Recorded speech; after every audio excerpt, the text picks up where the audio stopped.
I've said no to certain material because I don't like the idea. Obviously, you have to pay your rent, and sometimes you have to do work that maybe doesn't set your world on fire. But at the same time, I don't like the idea of working in a way where I'm just phoning it in.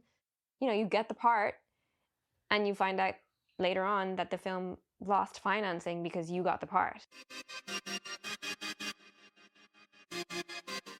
Welcome to episode 10 of 1000 Failures. I'm your host, Darius Marcelin, and today I have Ashley Franciosi. Ashley is a friend of mine. She's an amazing talent, great heart, and today she is having this conversation with me about 1000 Failures and her journey. Ashley is in the hit film coming up this summer called The Nightingale, which comes out August 2nd. And it was a hit on the Sundance circuit, so I can't wait to watch. I didn't ask any spoilers or anything like that. And she was on another show. I mean, she's been on a few shows as well, but she's on a small show called The Game of Thrones. Yes, she was on The Game of Thrones. And she's just so humble and just shared all her insights. I asked her a million questions, so just be prepared for a good show. Actually, she was on a bunch of shows in England. She moved from Ireland to England, works over here, and she is based in the USA for now. And Ashley is just amazing conversation we had together. And before I jump into our conversation, Ashley spoke a lot about just having the ability to choose and saying no to jobs. And for me, that resonated a lot with me because after we finished the conversation, I then looked back and I said, wow, this year I shot a movie and I played a role that I didn't really want to play, but I did it because it was a role and was like a big feature film and something like that. And saying no wasn't anything that really crossed my mind. I just took the job and I did it. And in this conversation that Ashley and I have, Ashley turned down a role for a major series, and she was in a point of her life where she was waitressing and the job was high paying, and it could have been, in inverted commas, career changing, but it didn't feel right to her. And seeing that maturity, and I just sat across, I was like, wow, sitting across from you and hearing that just really opened my eyes and just exposed different parts of me that I need to work on as an actor and as a human, saying no to things that aren't for you, and the right things would just come your way. So watching her career and over a 10-year career that she has, and this summer she's starring in her film, she's shooting right now another film, and giving back to the acting and film community, coming onto this podcast show today, just sharing what her knowledge is, her experiences on set of The Nightingale and how that was shooting in Tasmania, what it was like being in a trailer. I asked her everything. So I just wanted to just hop on that while you listen to the podcast episode of just having the power to choose to say no. And it has nothing to do with being a hard talent to deal with, or you have so many options that you could afford to say no, or you have a big ego. No, it's choosing a job that's right for you. And I think that will define your career. I remember Arnold said with his Austrian voice, that he said that, he didn't see himself as an extra or co-star guy. He saw himself as being on billboards and being the poster guy, and he wanted those jobs. He demanded that, and he saw himself as that. He believed in himself. And in this industry, if you don't believe in yourself, that you could be the face, or you could carry a movie, or you could be a lead, no one else, no agent, no manager, no best friend, no one is going to believe in you. So you have to believe in yourself first. So yeah, I just wanted to say that before we got started, and that touched me a lot. And if you're listening to this episode before we jump in and you hear everything about Game of Thrones and this big movie coming out, I want you to, if you could please just screenshot the page on your phone or the podcast. Just let me know which parts of the episode you like the most. I myself am growing so much from this podcast, and your feedback really, really, really helps me. And I'm just getting better interviewing as this goes on and this whole process. So we all like learning together on this road and figuring out this thing called life.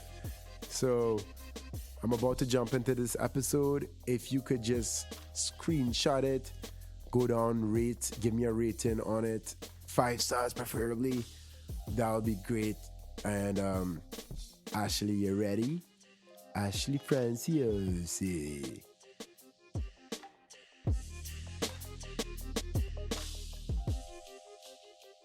Hi, Ashley.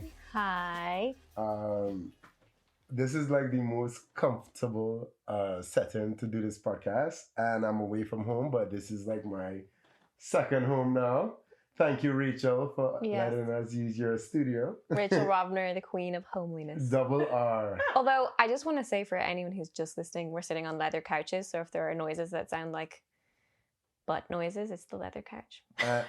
It's not us. And we have a sleeping dog right between us. Yeah. So, Ash, so I was telling you before, this podcast, 1000 Failures, is about the journey of creatives, and in particular you, an actress.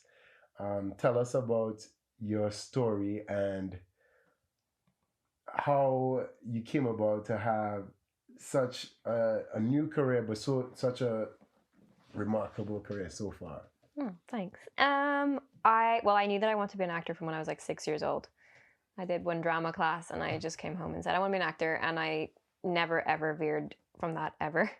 I enjoyed school and stuff, so my parents really encouraged me to continue to do well at school and get good grades and stuff, so to have a fallback, because it's a pretty insecure business. So they wanted me to have the option of maybe going back to college or whatever. So I studied languages at college because they wanted me to do an quote unquote normal degree first. Yeah.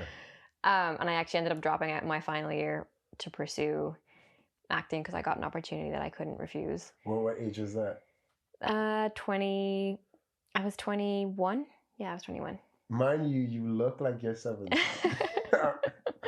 Yeah, that has served me well. I honestly, it's only now that I'm starting to not play just teenagers, which is fun. Right. But but it's what you were saying, like a new career.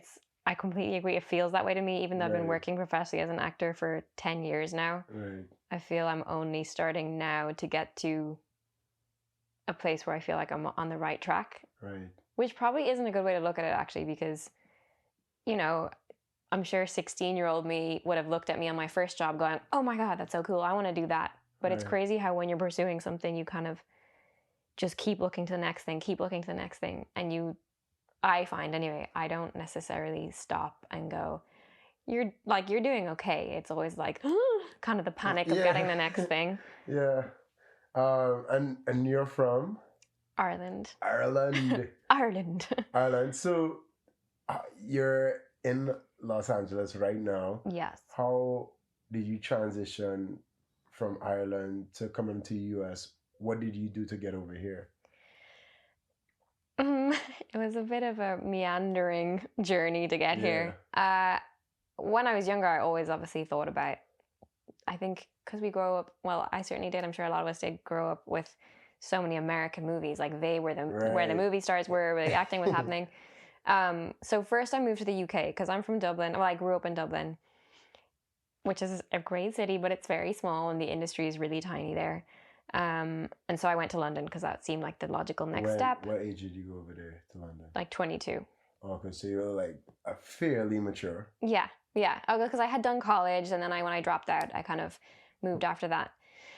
And then I always wanted to come here, but not having a visa was something I found really got in the way a lot. And also, you'd book a ticket, and then something would happen in London or Dublin, and I'd stay. But last year, I really made the decision that I wanted to try come out here and see if I liked it. So I stayed here for about Do you 4 or like 5 it? months. I do like LA. Yes. I do like it. There are a lot of things I love, especially Rachel Robner. Rachel Robner, shout out Rachel Robner again. And getting to meet really cool people like you and a bunch of others. But I'm going to be totally honest. And I was a little, not disappointed in myself, but when you think LA and Hollywood and movies and all that kind of stuff, I just last year found that I found myself being incredibly demoralized while I was here. And I found it really difficult actually, being an actor in this town. Not so much from, booking gigs or not booking gigs, but because it's a town where the industry is so prevalent Right. And dominant. Everywhere you go, you hear people talking about scripts or pitches or acting or auditions. Right. And I find that it's a city that's always kind of looking for the next hot thing. And so you kind of have to, I found that I was feeling the pressure of, I'm not feeling hot right now. Right. Like I'm not on my top game right now. And I just find it's really heightened here. So I do love visiting LA and, it's incredible for work opportunities, but I find that for my personality, I'm currently living in New York. And I find that New York just suits me better. What? Because New York for sure.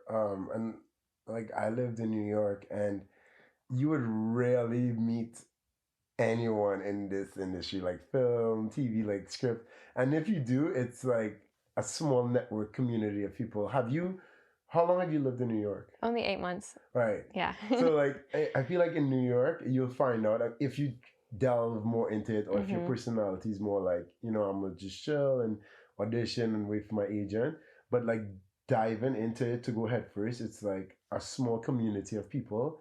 And New York, it's so rare to meet someone in the industry. Yeah, well, certainly in a random way. Like if you go to a Right. party, here, Yeah. like everyone in some way is connected Yeah. or wants to be. Yeah. Whereas in New York, I think a lot of people don't care, or they're like, "Oh, cool." They have like New York. It's finance. It's Restaurants. It's restaurants. It's sports. It's marketing. It's every single you name it. You could get a job there. And in LA, it's if this person's not in the industry, they know somebody who's in the industry. That's how it is here. Yeah. It's that second connection on LinkedIn. Yeah.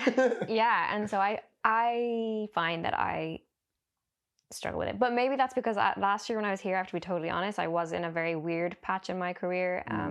It was really hard. I hadn't booked a gig for a long time. And it was after coming off probably one of the best projects I've ever worked on to then go to a pretty quiet time in LA. Yeah. Like it just all kind of started mounting up, and I have a slightly skewed vision of what being here is like. But honestly, I think it was good for me to see what it's like here when you're not working, because that's hard. It's really easy to like wherever you are if everything's going well. Yeah. But I was like, oh God, I'm so depressing. Yeah. So you like New York. When you came from England, you moved to New York or LA? At first it was on and off. I came to LA first last year for about 5 months on and off. But then obviously I didn't have my visa yet, so you have a limited amount of time. Yeah. And then I got my visa in September of last year. Yep. Get that visa. Which honestly made a huge difference straight away. And then moved to New York in October. I hear like, oh my God, every single person, and even people message me on my podcast, like on the channels, and they're from Australia, England, Ireland, Scotland, and everyone's like, how do we get a visa? And I want to give them an answer, but I know it's the toughest thing. I just know there's a solution for every single person. And one time I randomly came across some Australian people I knew on the street, and they were taking a class and then a break. And they told me, it's just so tough getting a visa and everything like that, mate. It's so hard getting a visa. But I told them, look, if I were you guys, ask someone who is Australian, reach out to actresses from Australia, actors from Australia, and just ask them, say, hey, could you mentor me? Give me some of your steps. That to me is best advice. what advice would you give someone from Dublin or Dublin. or England? Um, what was your path to getting a visa and working across here like? This might not be the most Visas. uplifting answer. Oh my goodness. But we want the truth here. We want the Okay. truth. For me, having a great lawyer made a huge difference. Wow. I'm an immigration lawyer. Mm. I've heard of people who, you know, do all the paperwork themselves. I am terrible with administration, Same. like really bad. So I got a great immigration lawyer here. And also then I was lucky enough to have a producer who kind of, you know, championed me, and then my agent helped me get letters of recommendation and all that kind of stuff that you need to get my visa. So good lawyer. And my agency as well sponsored my visa. Okay. So I do think a good lawyer definitely helps. So though. lawyer, agency, producer. Those Yeah. But that was what did it for me. For you, Yeah, honestly, I've heard of so many different, but like there are a lot of people, you know, there are a lot of people who get visas and you maybe don't have the biggest CV, you know, so there are, it's not like you have to have done tons of projects or, you know, have the top people champion you, but definitely having, if you can reach out to people who have some sway in the industry, I think, who can say that they believe that you'll get work, and that helps. But yeah. And is it like a cross fingers thing, or your lawyer was like, "You got this, girl. Like, we got you. Or is it like fingers crossed, it's going in, and you're nervous?" I think in this current administration, everyone was a bit like, "We'll just have to see." Yeah.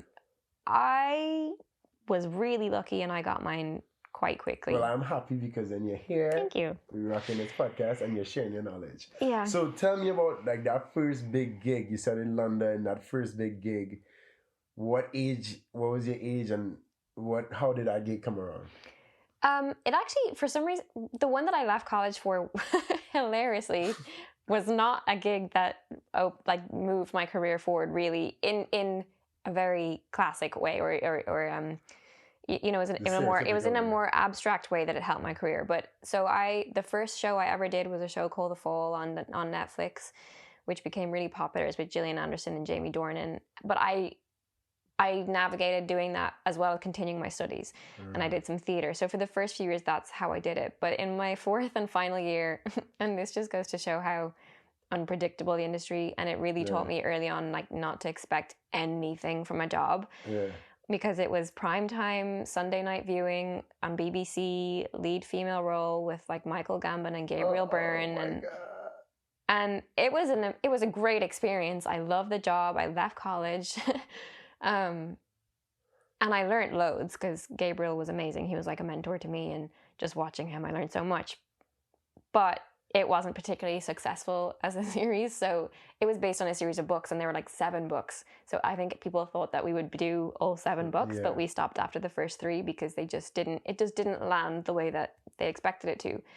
And so that was kind of a little bit of an awakening, kind of going, oh, you know, you can't, not that I thought, here I am, this is going to be it. But it's normal to think, oh, maybe this will get me in the door for this, or maybe I'll get in front of this person. So it didn't? No. Like, not at all. But I got my first American agent through Gabriel, which was really exciting. Through an actor. Yeah, he's amazing. As opposed to, you know, you reaching out and saying, look at my thing, I'm a lead. That didn't work? Yeah. Well, I didn't know anyone. I mean, I knew a couple of actors from having worked in the theater, but I didn't know anything. I still am learning so much about this industry and how it works. Just before, I like to go through the process. Yes. Did you audition for this role and compete against like hundreds of people? As a lead role, or was it something they said like, oh, you look like that part? It was really, I think it was Gabriel who, I mean, the casting director Louise Kiley, she's great, but Gabriel was in the room for the first. Yeah. Thankfully, I don't get starstruck and actually, I think I remember, this is so cheeky, I don't think I've ever said this out loud to anyone, but I was in the hallway waiting to audition. The girl before me, who's really lovely, came out and left, and I could hear I wasn't trying to, but there was like a big gap below the door and wooden floors, so I could hear everything that they were saying. And they were like, oh, she was great, but, you know, she seems a bit shy, not that chatty. So I was like, that's me. Okay. So I just said to myself, you can't be nervous. Kick open the door and you're like, yeah, I am here. But to Gabriel's credit, you know, I had done The Fall, but it hadn't come out on TV yet. So I was doing a show, I was doing Romeo and Juliet at the time, and that was, you know, I talked about that, and I talked about having done the show, but he had never seen me in anything. Yeah. So he just, and we had a lot of scenes together in the show. So he just, I think he kind of pushed for me. And yeah, I auditioned like a normal process. I did callbacks and stuff.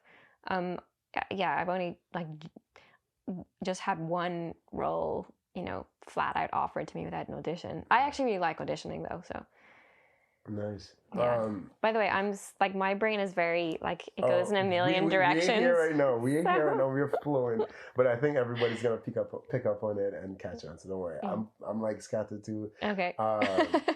So back to, so you then auditioned, you got this role, and it didn't lead to anything. But Gabriel kind of kicked you off in the direction of an agent. Yeah. What was that step getting the American agent? Did they get you auditions in America, or was it jobs in England?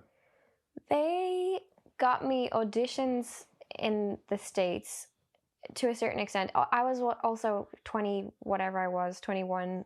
But I looked about 12 probably. Oh my God, I could not imagine your time. Well, I definitely looked young. So there aren't that many. I mean, now it's different, I think, because so much of even the darkest drama. I mean, there were parts for teenagers, but it was parts I didn't want to play. I didn't want to just play like the teenage daughter, you know what I mean?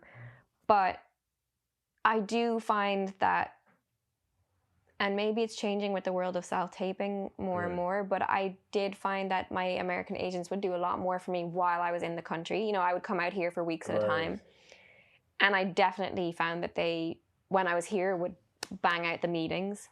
But then when I was in Europe, it might be a little bit slower. Right. But then there was also the added issue of when I did get auditions, I would get down to the, you know, I'd get through a couple of rounds, and then they would eventually say, like, what's your visa status? And, you know, I would say, I don't have one. Which definitely got in the way. And it was really last year I came out, when I was out here seeing if I wanted to live here, there was a casting director. I'm trying to remember who it was.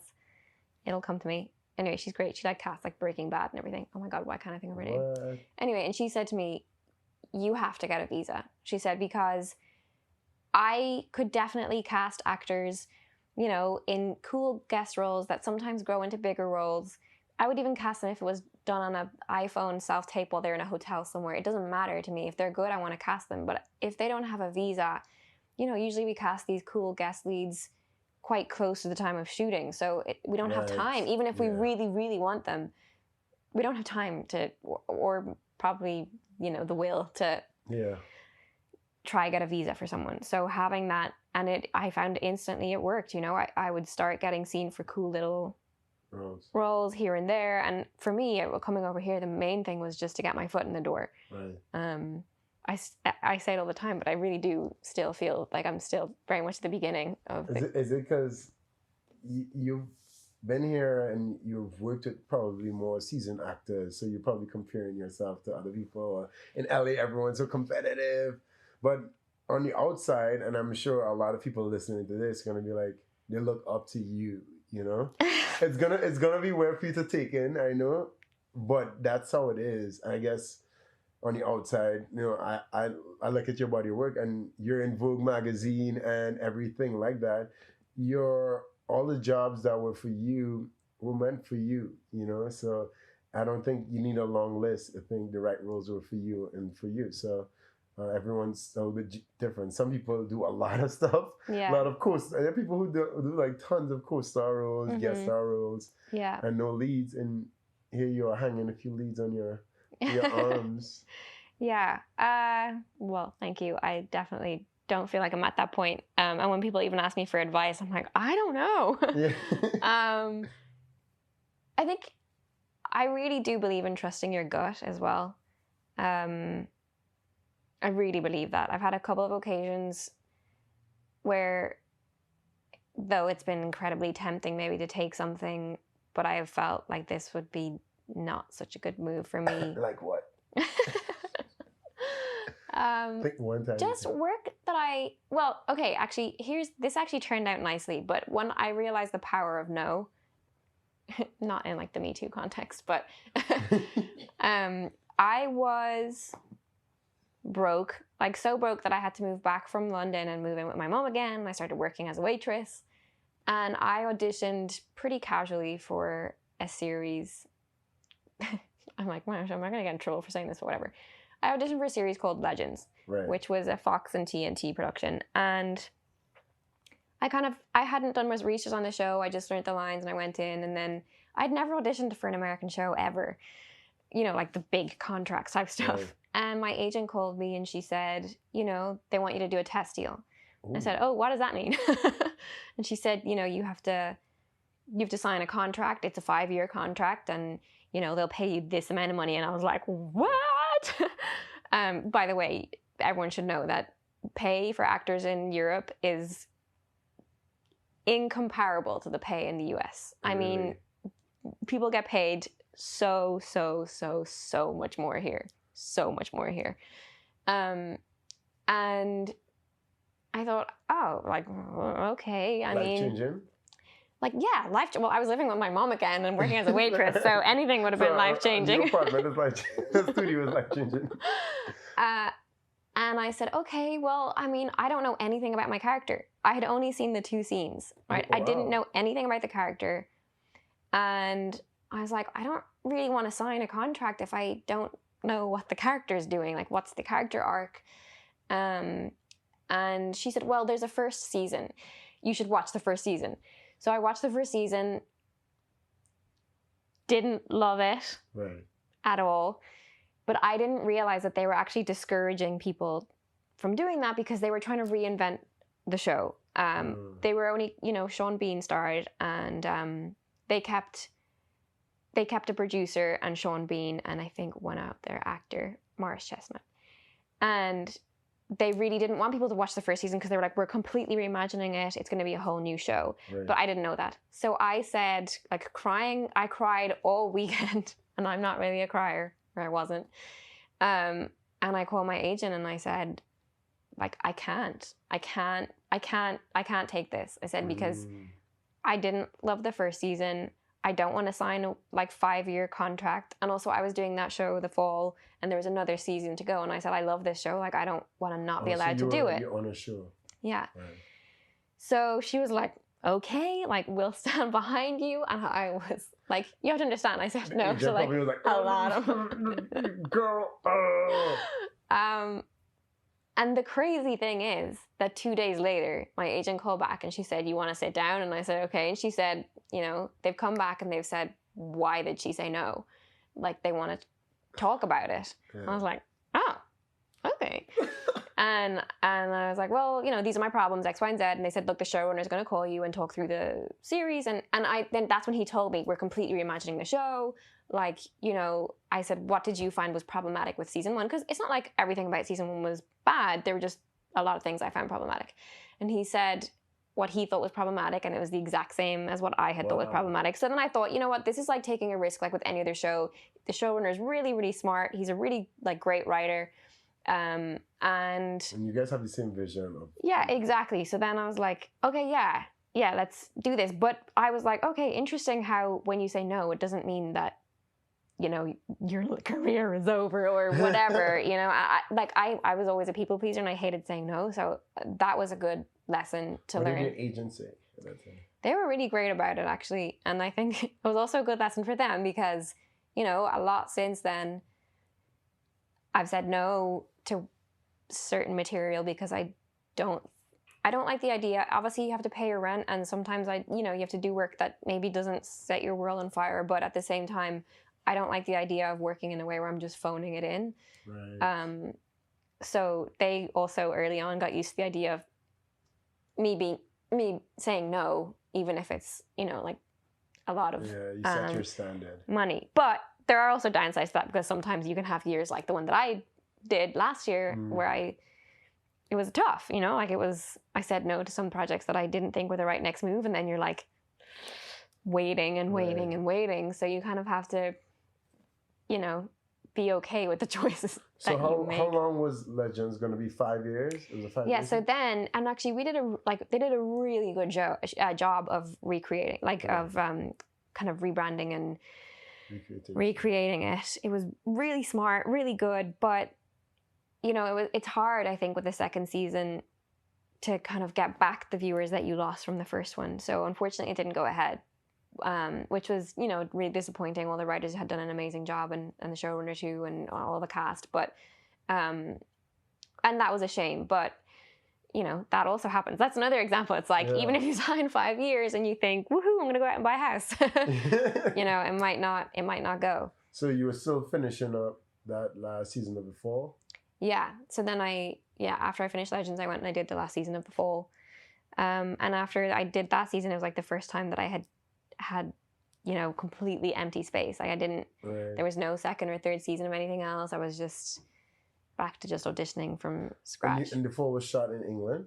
In Belfast, yeah. Belfast? Mm-hmm. Okay. And you said it was different pay because it was like a BBC kind of thing? Yeah, it's just, I don't really know. Well, I guess maybe the companies and the studios and everything else here have more money. But I mean, I told a showrunner here how much I got paid for the whole first season, and he was like, "My runners get paid more than that." Like, it's just a different. It's just different. Yeah. Yeah. So. So after Fall, what was after Fall? Oh, that's a good question. I worked with a director called Ken Loach on a film called Jimmy's Hall. Ken Loach is like, I think he's 84 years old now or something, and he's has been working for years and years and years in the UK, and that film went to Cannes.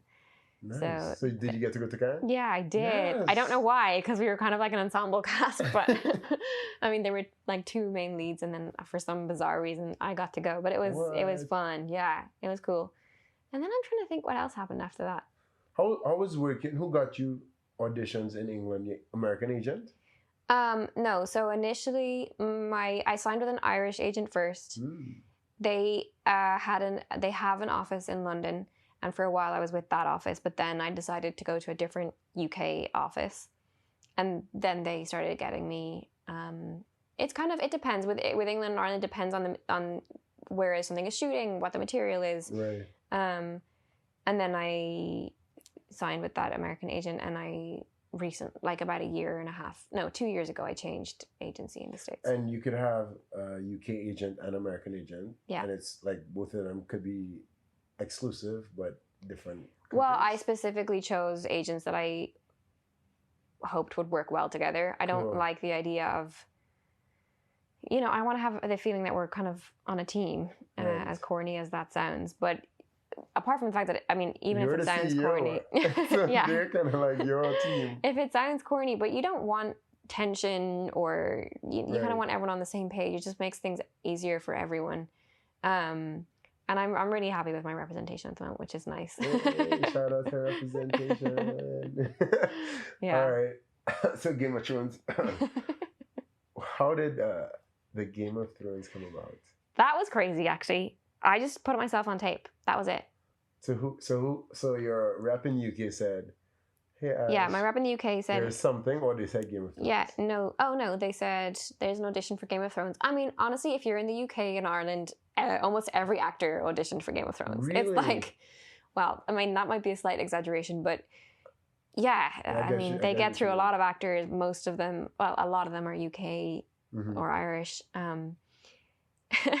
But I'd auditioned a couple of times before, but then also sometimes there were parts where it was like, oh, she has sex with him and then is killed, and it's like, I don't want to do that. But then this audition came along. I don't know that I was working at the time. I don't think I was. Can't remember. And I had never seen Game of Thrones. I was just about to ask if you've seen Game of Thrones. I had never seen it, and then my poor agent. So then I rang my Irish agent. Is a huge fan. I mean, like crazy fanatic. And so he was super excited, and I got the sides, and I thought, these don't really make like. There's something, when you think that they're dummy sides. I was like, there's something not. Were they dummy sides? Yeah. Okay. Well, there was information missing from them because obviously they were terrified of spoilers and stuff. So I'm not sure if I was supposed to do this, but I didn't know what the heck. Like I'd like having context for my auditions, you know. Right. So I rang my Irish agent and I said, okay, so I need your advice. There's this scene and there's this girl who I'm playing who's like on her deathbed and she's talking to like what seems like could be Ned Stark, but that doesn't make sense because he's young. And he was like, oh my God, huge spoiler. Fuck, spoiler. And I was like, oh, I'm so sorry. But so he was super excited / disappointed because I just like spoiled a lot for him. But that was crazy. I just did one tape. I never met like anyone for it. A callback or anything? No, I just sent the tape. Just one tape and you just went in? What? Yeah. I would love to see that tape. Oh, yeah. I think I was pretty snotty and tearful. So you did that at home? Yeah, with my mom. Wow, mom. Shout out to mom. Was she your self-tape partner? Yeah, when I'm in Ireland, she's my self-tape partner. She's very good. I've trained her up. Is she like your best friend? Yeah. Wow. Yeah. I could tell why you miss her. Yeah. Well, you did a self-tape and then they said, did you get an email or phone call? My agent called me. She's like, so cool, they want to offer it to you. I'm like, oh, okay, cool. Oh, and you not being the Game of Thrones fan, you're like, oh, okay, I'm going to work. No, I mean, I knew it was still Game of Thrones, right. but I had no idea, like, how big of a spoiler that was. I was like, oh, that's cool. And then I started watching the series then because I was like, I kind of need to know what this is all about. And I really, really liked it. Yeah. And actually, you're obviously not supposed to tell anyone that you're in it, but I had told my mom and my brothers. And when we had Christmas dinner with like extended family. And you're just like, and Mom. My mom is really close with her sisters. Really, really close. So my dad was there as well. And my aunt was making fun of him. And she was trying to wind him up. And she said, oh, what are you going to do when Aisling's on Game of Thrones and there's like sex and nudity? And I looked at my mom and I was like, Mom, and I was like, and there's not going to be any sex and nudity in my scene. And they're all like, what? We were just joking. I feel like you have to control your parents more than you. My mom hadn't said anything. Yeah. I just thought it was a coincidence that my aunt jokingly said that I would be in Game of Thrones, but I thought my mom had told her. So then I announced to the whole table accidentally that I was going to be doing it. So I was like, you guys can't tell anyone. Yeah. You'll die. Yeah. But it's nice. You know, it's kind of crazy. I shot for one day, which is shorter than I've been on any other project. Right. And yet it's the one that people are kind of because it's like a part of history. Yeah, in a way, I guess. Yeah. Yeah. And what was it like? So you flew to, was it in Ireland? Oh, that was the other part. I was like, ooh, where do I get to film? Because they film in Iceland and Morocco and Croatia and Belfast, where I'd already shot 3 seasons of The Fall. And they're like, oh, Belfast. I'm like, okay, great. But it's actually really nice because I find that having smaller roles and things can be a bit intimidating because you have to jump in when everyone else is already in the groove of things. And obviously it's such a massive show, but I had already worked with a lot of the crew. And I always get on really well with the crew because they had been on the show The Fall. So when they weren't doing Game of Thrones, they did The Fall. So that was really nice because I felt, I know these people. Yeah, and they probably like, it's probably cool to see familiar faces, maybe. Yeah, I find it really helpful. I that's why I always like to get to know the crew on any job. Yeah. Obviously it's easy with cast because you're with them all the time, but I don't know. I just think I really believe in very collaborative work, and I think that goes across the board, like not just with the director and the actors, but with your crew, you know? Yeah. Like the camera operator, the focus puller, the boom guy, like you're all kind of in this little dance, and I find it comforting knowing that they've kind of got my back, and I'll try to help them and stuff. Yeah. Yeah. I would be slaughtered alive if I didn't ask you how was it working with like some of the cast on there? How you just worked with like how many members of the cast did you work with on that day? On Game of Thrones? No, like that's the other thing, because we were in a flashback. I was only with this actor Rob, who played the young Ned Stark. So we actually, though, it was funny because when I got to set, Kit Harington was there, and it was when people didn't know if he was alive or dead or not, like Jon Snow. And so I was like, oh well, I guess I guess I know the answer to that question. So I couldn't tell anyone because obviously that would be massive. But so I didn't, and then I worked with another actor called Wilf, and I've forgotten the name of the guy who played the priest, and then Isaac who plays Bran. But it was really it was I think it was 2 days in total for both scenes. So yeah, and in flashback obviously. So I didn't work with any of the Game of Thrones cast. Yeah. But you still got to see Kit. Yeah. Everyone loves Kit. Nice. Yeah. And after Game of Thrones, what was there? I know you said nothing happened after fall, but I know there's so many crazy Game of Thrones fanatics in America. Did anybody reach out to you from it? Well, my Twitter following, I tweeted as well at the night of the episode, saying I'm going to pretend. I think I said something like, "I'm going to pretend this means I can take credit for his good looks." And then, I owe a lot of my followers on Twitter and Instagram to Game of Thrones. There we go. Thrones alive. Yeah, Game of Thrones. So from Game of Thrones, what was Ashley doing right after that? Like, after you basking in that? Well, actually, as it happened, when I booked that, shortly after I booked another job for BBC called Clique. It's the same. I think Skins was over here. I know they did an American version, but there was the BBC. Rachel Rovner's nodding. Rachel Rovner, are you nodding over there? Okay, yes. So the same creators made a new kind of version of it about a group of girls in college in Edinburgh. So I did that, and then were you a college girl? I mean, actually, it was kind of fun. I really liked the role that I played because she was a kind of a crazy partier, and when I was in college, I mean, I did go out sometimes, but I was frequently working in the theater, so I would just do my classes during the day, go to the theater at night, finish work for the next day in college. So I wasn't like the biggest partier, so I felt like I got to live vicariously through this character. So I did that, and then I knew also in that time frame, I think I'm saying this right, I can't even remember, but I think in that time frame then I booked The Nightingale. The Nightingale. So I knew that after Clique I would be doing The Nightingale. Out. Yes, August 2nd. All right. So how did you book The Nightingale? I auditioned kind of like with anything else. It was February. I remember February 2016. Wow. 2016. And it's now coming out this August. Patience is another thing I've learned from this job. Wow. Yeah, February 2016, and it was pilot season, so there were tapes coming in and everything. And I just got sent this script, and my agent said, "Hey, take a look at this script and see if you want to go on tape." And I didn't make the connection initially that it was Jennifer Kent because I just kind of scrolled past the title page and I started reading straight away. And I thought, "Oh God, I really really like this. Who wrote this?" And I was like, "Oh my gosh, it's Jennifer Kent who did The Babadook." And so I sent a tape off, and then they said that she wanted to Skype with me that Saturday. We Skyped, we got on really well. We kind of had very similar views on, the story and the character and how we would want to portray certain difficult aspects of it. And then a few months later, I flew myself out to LA for a 2.5-hour callback. Wow. Yeah. And so I auditioned the first time in February, and I found out at the end of June that I got it. And then we filmed the following March. That is a process. Yeah. Was it through your American agent or? No, my Irish agent actually. Yeah. What? Yeah.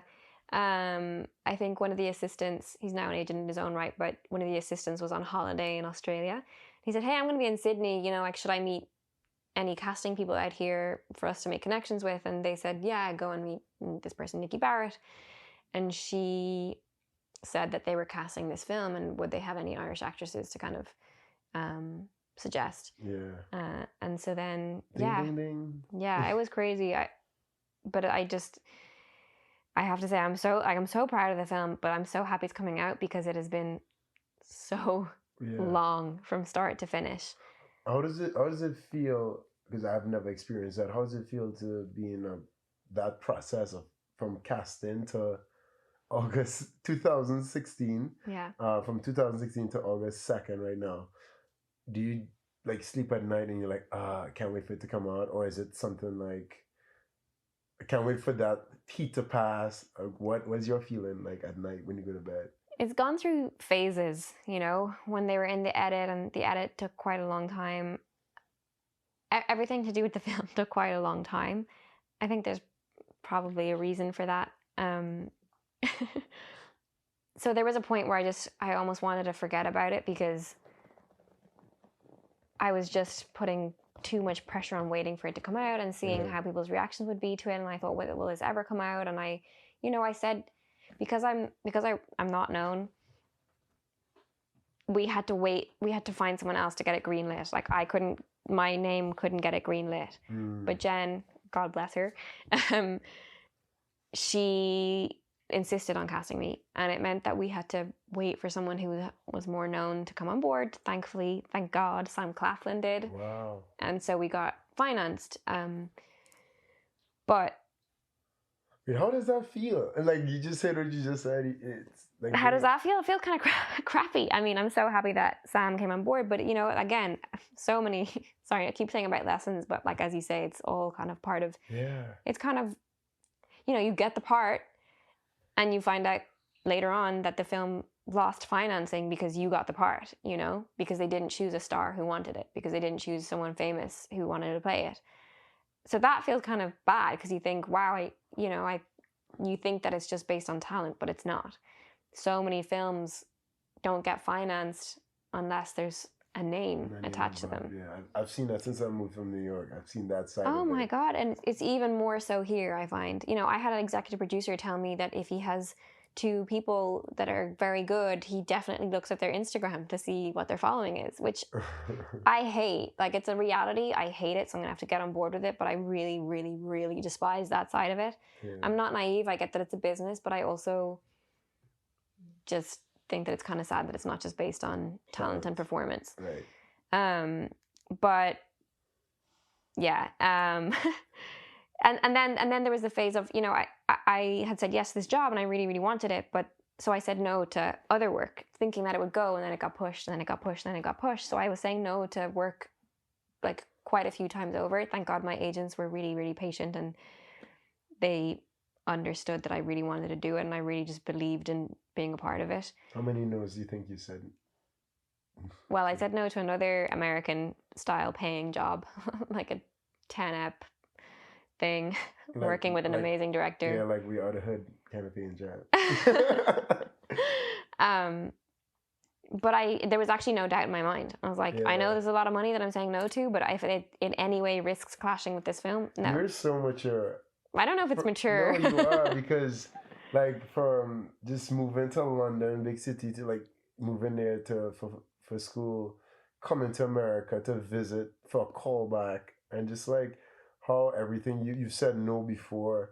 Like, I picture myself and so many other people may have said yes and to the wrong things, Bear in mind, I do say no a lot of the time, like while crying. Like, it's not because I'm just like, yeah, no. No, but it's so much that you waited for it, and yeah, I think I'm like learning from you right now. I'm like, yo, that's so cool. Like, I'm looking at that factor of having control. Yeah. No. Well, I just also know actors who've been stuck on shows they don't like for a couple of years because they've signed a really long contract. Don't see it, like, people don't see that side of it, and that's kind of, remember we were speaking before this, is people don't see the side of this industry that other people coming up wouldn't see. Yeah. That people are on shows that they don't like, or they're stuck in it, and then they can't do other projects. Yeah, yeah.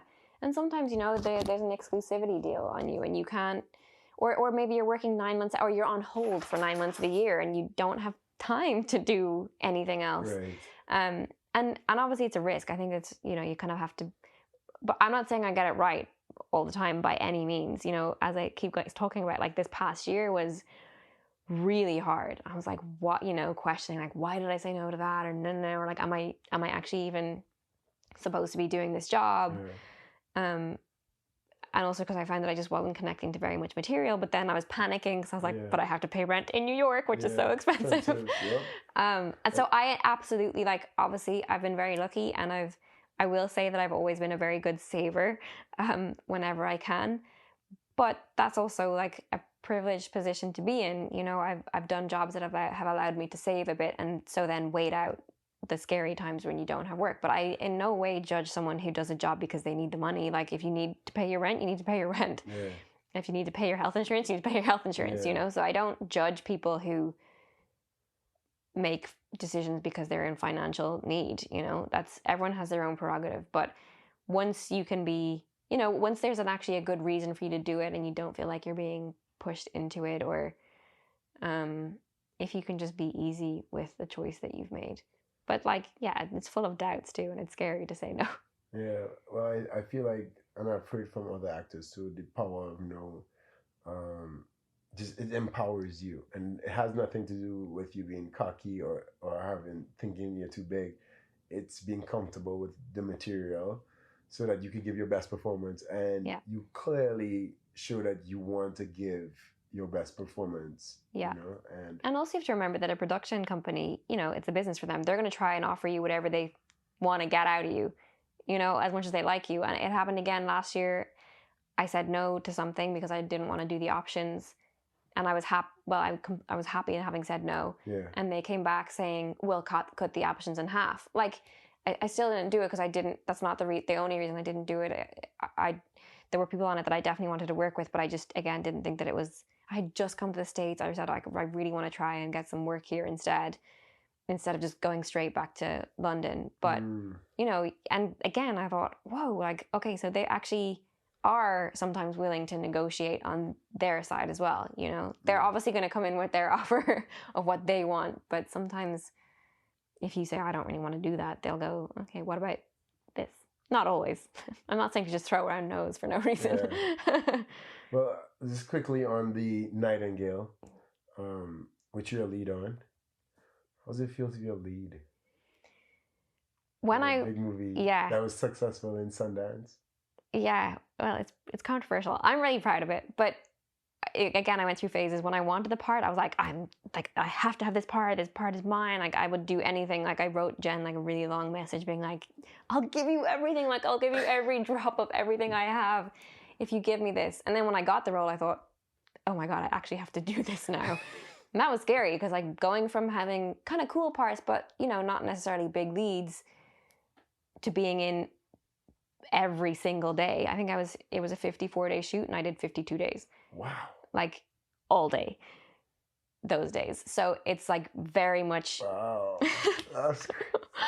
It's kind of scary knowing that you're carrying a film that means so much to the writer director, and yeah, it's scary. But thankfully once I get to work, I kind of just focus on that day. And then though I had another of those panic moments where when I finished the job, I thought, oh my God, people are going to see this at some point. And that kind of fills me with panic then as well, because you realize that people are going to see the finished product and you've now done the film and you can't change anything about it. Thankfully this one went well, so we'll see. And that like fear of, there's two types of fears, I feel. Fear of you're just scared to do something, but then there's also a fear of the responsibility. Yeah, definitely.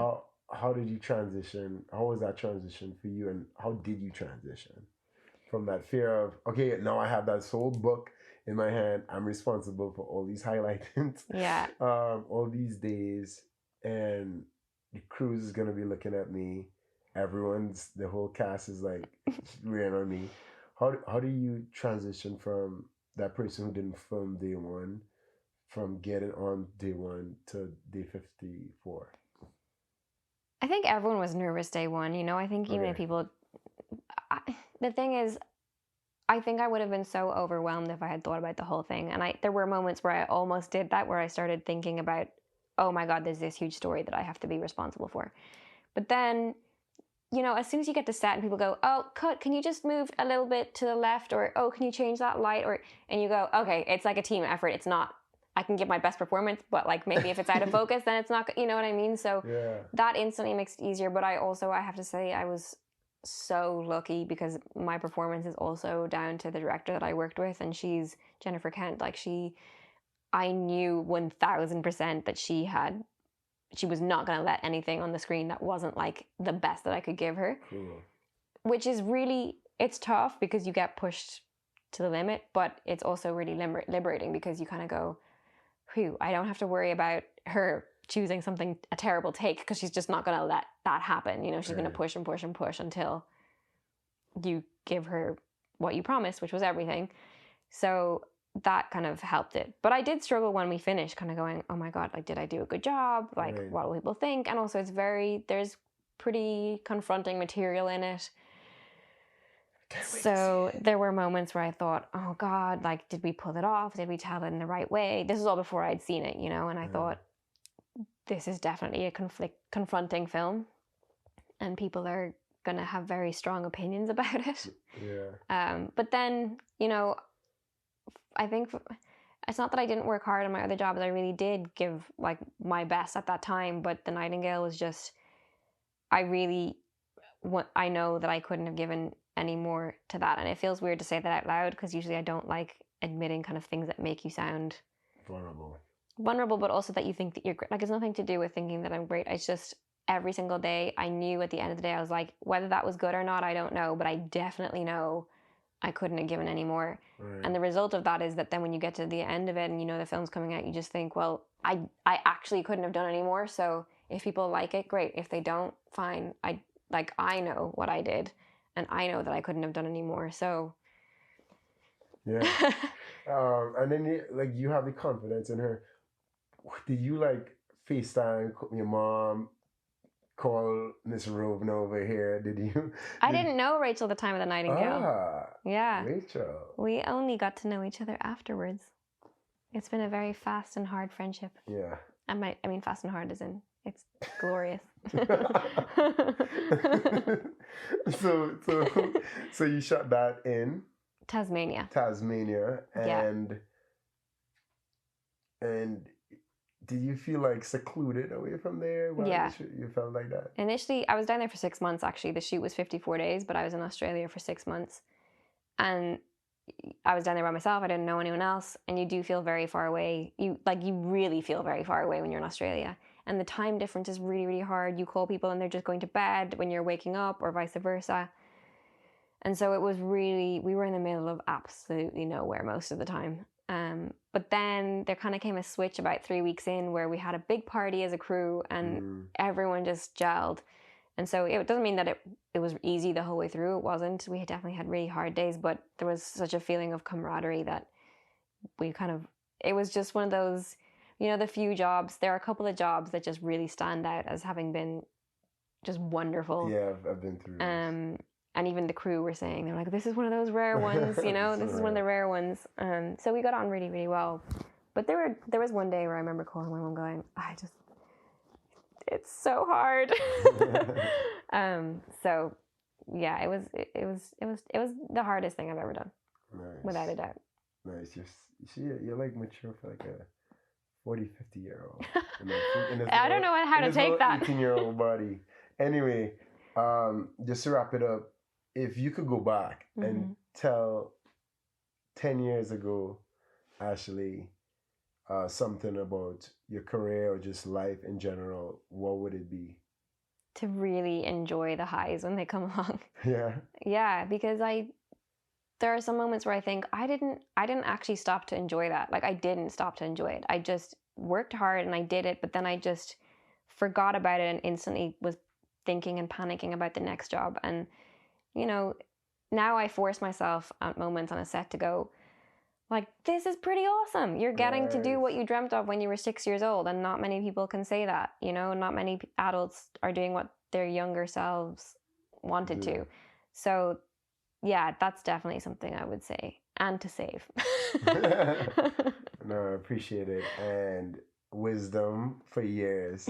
Thank you so much. Thanks so much. Thank you. All right. Stop.